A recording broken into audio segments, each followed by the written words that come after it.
which factors should I consider when choosing location for my business? Well, ceteris paribus, other factors held constant.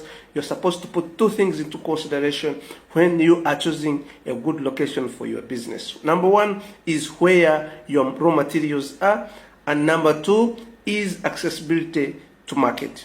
To avoid double costing, make sure that you choose one of those locations and locate your business there. Putting other factors are constant, because if you incur a lot of costs in production, it will increase your prices, and that is going to be a very big factor that you have to consider when pricing. It will make your prices go high, and it becomes so difficult for you to compete with those products that are already existing in the market. Promote your own USP, and that's the compelling reason as to why your prospect will choose you than your competitor.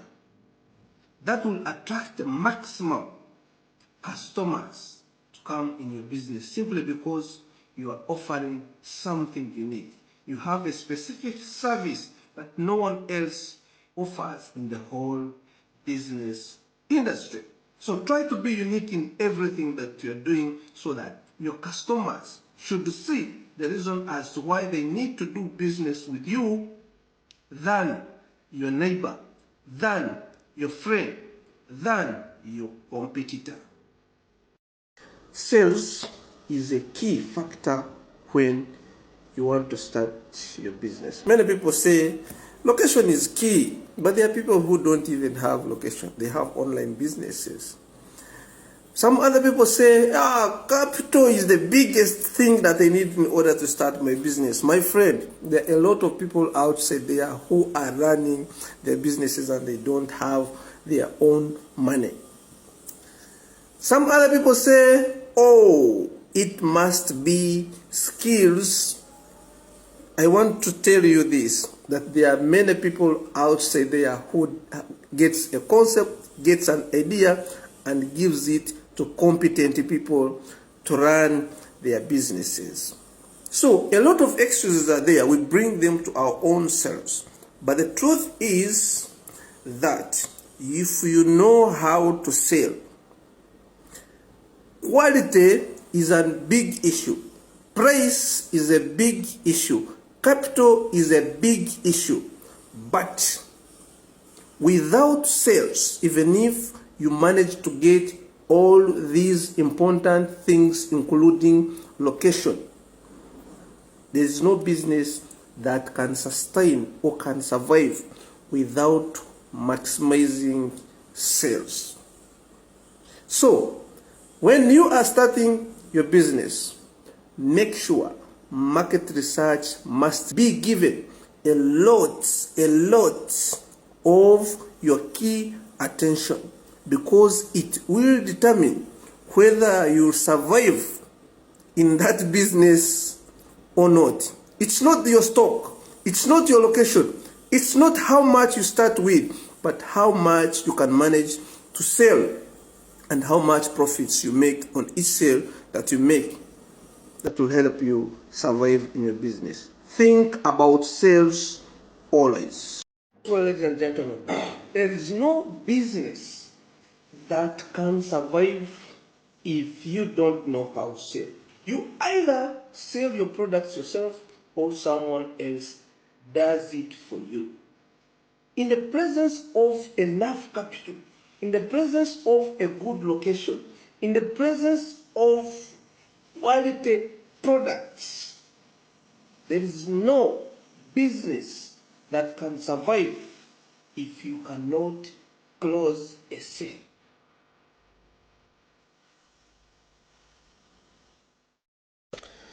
Build a simple system for your business. And when I talk about a system, I don't mean those big computers you normally see in some offices. I don't mean seeing a lot of wires connected to computers and the rest. No, I mean the guidelines that you need to follow in your operation. It means that in your business, you don't need to come so early so that you can see that your employees have come early. You don't need to go late to go late or to be the last to know that your employees have gone home or have closed their business at the right time. You don't need to actually search for things. You don't know whether they are there or they are not there when a customer asks for them. It means that you're supposed to have a system that you follow. Either you're supposed to be writing each and everything that you have in your business somewhere. You're supposed to have logbook. You're supposed to have procedures and rules, reporting procedures and rules that people or your employees or your customers or whoever will come into your business must follow. This will give you a chance for expansion. Also, an opportunity to think about new other ideas of expanding your business. Think about a simple system for your business and stop panicking. More than 60% of people don't buy because of logic.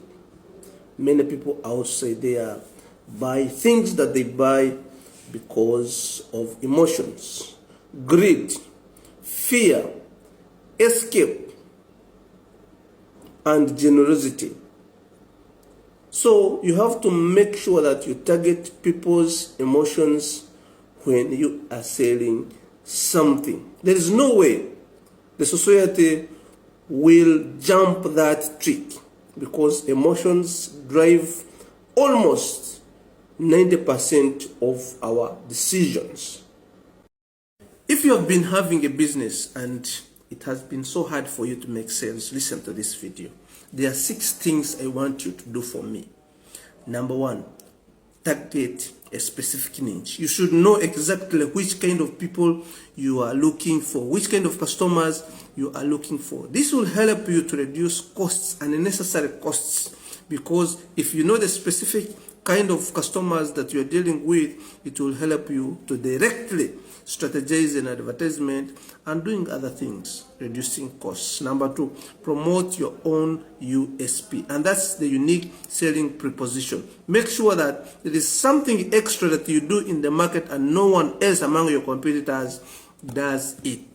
Number 3, never advertise without an offer. Create an offer that you can put on your advert in order to boost your engagement. Number 5, remove the obstacles. Make sure people are sure of what they are going to buy. Make sure people are confident about dealing with you. Make sure people are confident if the services you are offering them do not work. So they should get either cashback, refund, or in any way you have to deal with them. But it's not like go and whatever happens to you is up to you. Number 6 is diversify. Make sure create products that are super related to what you do and targeting your existing customers. Don't jump into new ideas that will require you to look for new customers, because that will be a little bit costly. It is easy to deal with existing customers than creating new ones in the market. One most important thing you have to do in order to boost your sales is to make sure that you remove obstacles from customers. Many people come to our businesses and they end up not buying due to fear to lose their money, because they don't have clear information about your product. So they fear risking their money and end up going away to another person. So make sure you remove risks and those fear from your customers by assuring them that you are exceptionally offering good products and services. Offer guarantee for liberal cashback, and also to be with your customers or working with them without extra charges until they realize the reason as to why they bought what they bought from you. I have received this question from several people.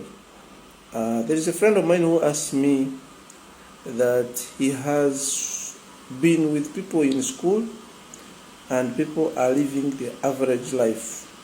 They don't get too much money and they never go broke. He has reached work life where he gets the same salary with some other people, but some people never go broke and he borrows money every month. he finds he has spent all his money before the month ends. But let me tell you this. Saving has nothing to do with how much you get, and saving has nothing to do with how many responsibilities you have. If you want to save money, the first basic thing you have to do is to make sure that you spend most of your time making money than most of your time spending money. And also this one, by the way, is described in the Bible. The Bible says that an idle mind is the devil's workshop. If you have most of your time doing nothing, there is a possibility that you're going to spend much of your money and you'll end up with nothing. Tomorrow you'll borrow. But if you make yourself busy making money, you don't get much time to waste the money that you make. Of course, you'll always be with your money with you. If you choose never to go broke, I mean reaching an extent of looking for what to survive on, you can make it through developing a very productive and planned saving culture.